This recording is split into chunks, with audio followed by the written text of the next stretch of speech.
क्या आपने कभी सोचा है कि जो कुछ हम जीवन में करते हैं उसका हिसाब कौन रखता है? कभी कोई अच्छा काम करके मन में संतोष मिलता है और कभी कोई भूल जीवन भर का बोझ बन जाती है। दोस्तों, 60-70 साल की उम्र में पहुंचकर अक्सर इंसान सोचता है कि क्या मेरे किए गए कर्म ही आज की परिस्थितियों का कारण है? क्या मेरी सेहत, मेरा परिवार, मेरा सुख दुख सब उसी का नतीजा है? कहते हैं कर्म से बड़ा कोई धर्म नहीं, लेकिन कर्म और फल का ये रहस्य इतना गहरा है कि इंसान उम्र भर इसमें उलझा रहता है। आज हम इसी सच्चाई को समझेंगे, उस नज़र से जो सिर्फ बुजुर्ग अवस्था में ही साफ दिखती है। कर्म क्या है? कर्म का मतलब सिर्फ बड़े बड़े काम नहीं है। कर्म तो वो भी है जब आप किसी को मुस्कुराकर देखते हैं। कर्म वो भी है जब आप गुस्से में किसी का दिल दुखा देते हैं। और कर्म वो भी है जब आप किसी की मदद करने का संकल्प लेते हैं। हर छोटा बड़ा कर्म जैसे बीज है। बीज बोया जाए तो फल जरूर मिलेगा, लेकिन कब, कैसे और कहां, ये किसी को नहीं पता। बुजुर्गों की नज़र से कर्म का हिसाब। युवा अवस्था में शायद हम इस नियम को हल्के में लेते हैं, लेकिन बुढ़ापे में जब हम अपनी यात्रा को पीछे मुड़कर देखते हैं तो महसूस होता है कि जिन बच्चों को हमने सिखाया आज वही हमें सहारा दे रहे हैं। जिनसे हमने गलतियां की उनके घाव आज भी हमें परेशान करते हैं। और जिन रिश्तों में हमने प्रेम बोया वहीं से हमें सम्मान और शांति मिल रही है। कभी कभी लगता है कि भगवान चुपचाप सब देख रहे थे और आज उम्र के इस पड़ाव पर सबका हिसाब हमारे सामने खुल रहा है। एक छोटा उदाहरण। गांव में एक बुजुर्ग पंडित जी थे। जवानी में उन्होंने बहुत सेवा की, गरीब बच्चों को पढ़ाया, मंदिर में तन मन धन लगाया। बुढ़ापे में उनके पास धन तो बहुत नहीं था, पर गांव के लोग उन्हें इतना प्यार करते थे कि उनका हर दिन खुशी में बीतता था। वहीं उसी गांव में एक व्यापारी था। उसने बहुत दौलत कमाई, पर लोगों के साथ छल भी किया। बुढ़ापे में उसकी दौलत तो थी, पर कोई हाल पूछने वाला नहीं था। दोनों की कहानी हमें यही सिखाती है कि कर्म का हिसाब चुपचाप चलता रहता है और बुढ़ापे में आकर इंसान को उसका असली फल दिखने लगता है। लेकिन यहाँ सबसे बड़ा सवाल ये है कि क्या कर्म का फल तुरंत मिलता है या कभी-कभी देर से? और क्या हमारे वर्तमान दुख या सुख वास्तव में पिछले कर्मों का परिणाम है? इस सवाल का जवाब हम अगले हिस्से में ढूंढेंगे, जहां हम जानेंगे कि कर्म का फल कैसे और कब मिलता है और क्यों कभी-कभी देर से आता है। दोस्तों, आपने देखा कि हर कर्म एक बीज है, पर सवाल यह है कि उस बीज का फल कब मिलता है, क्या तुरंत या सालों बाद? फल का समय। ध्यान रखिए, जैसे एक बीज को फल बनने में समय लगता है, वैसे ही कर्म को फल देने में भी समय लगता है। कुछ फल जल्दी मिल जाते हैं, जैसे किसी की मदद करके उसे दिल में संतोष मिलना। कुछ फल देर से आते हैं, जैसे बच्चों को शिक्षा देना, जिसका असली सुख बुढ़ापे में मिलता है।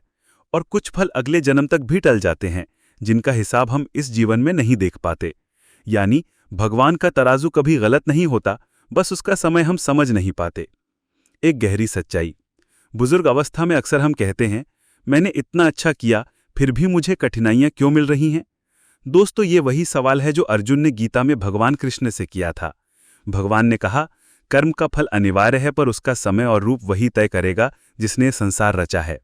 इसका मतलब है कि हमें तुरंत परिणाम ना भी दिखें, तब भी विश्वास रखना चाहिए कि हर कर्म का फल तय है। उदाहरण, दादी की कहानी। दिल्ली की एक दादी माँ थी जिनका नाम था शोभा। जवानी में उन्होंने बहुत कठिनाई झेली, पति जल्दी गुजर गए।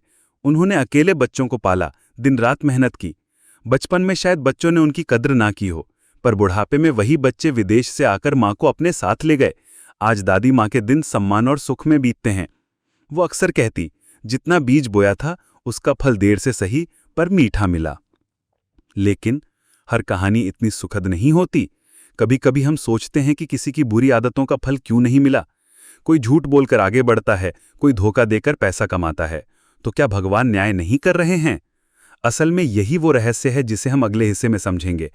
क्यों कभी बुरे कर्म करने वाले लोग फलते फूलते नजर आते हैं और अच्छे कर्म करने वाले लोग संघर्ष करते रहते हैं।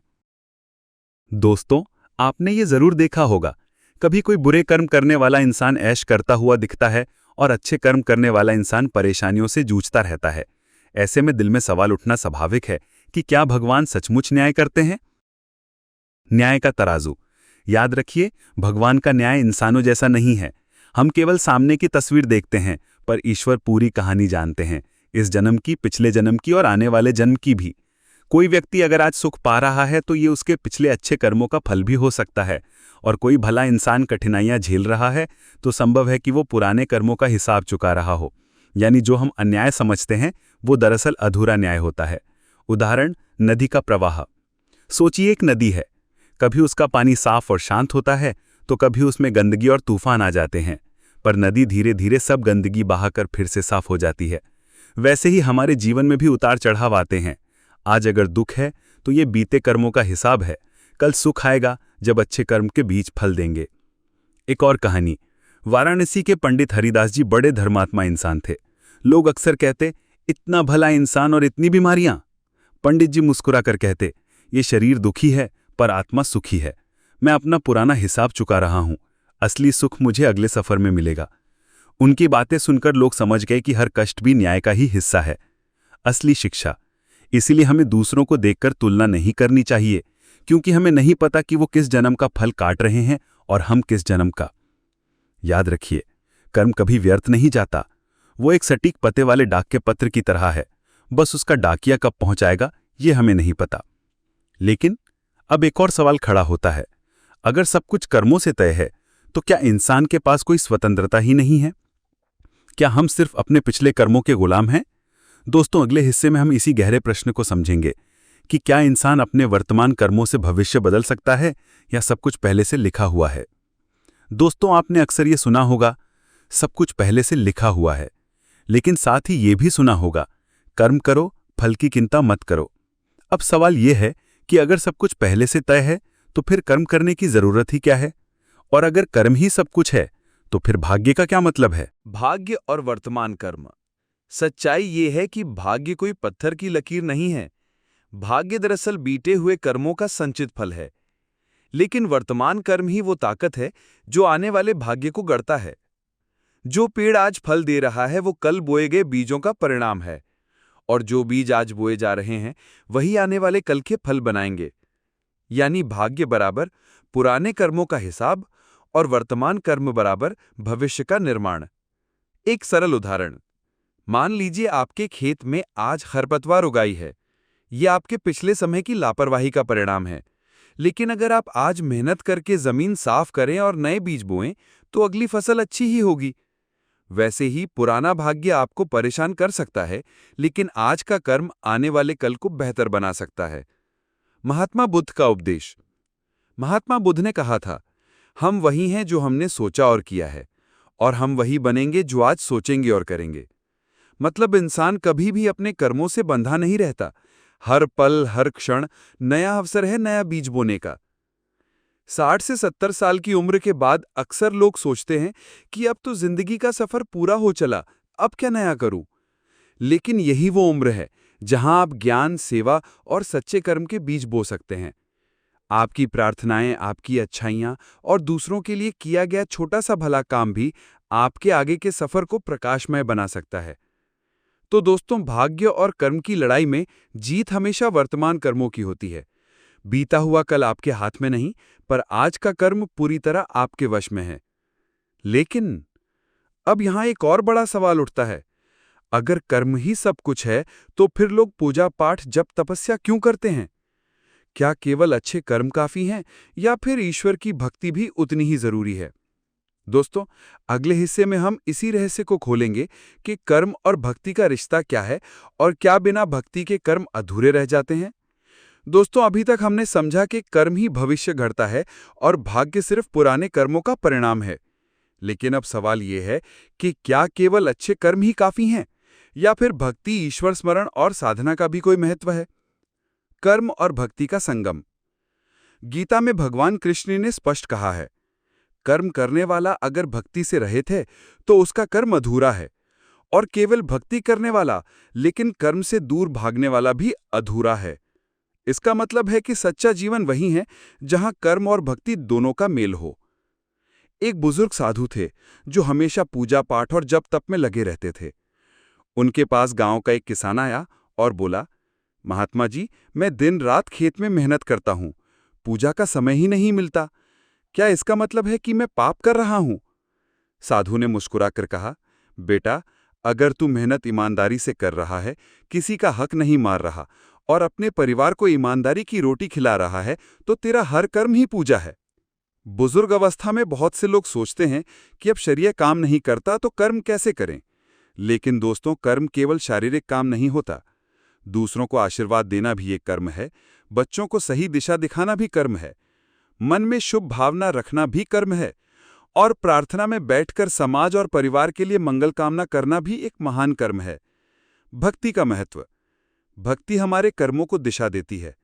अगर कर्म बिना भक्ति के किया जाए तो उसमें अहंकार आ सकता है, लेकिन जब वही कर्म भक्ति के साथ होता है तो वो सेवा और साधना बन जाता है।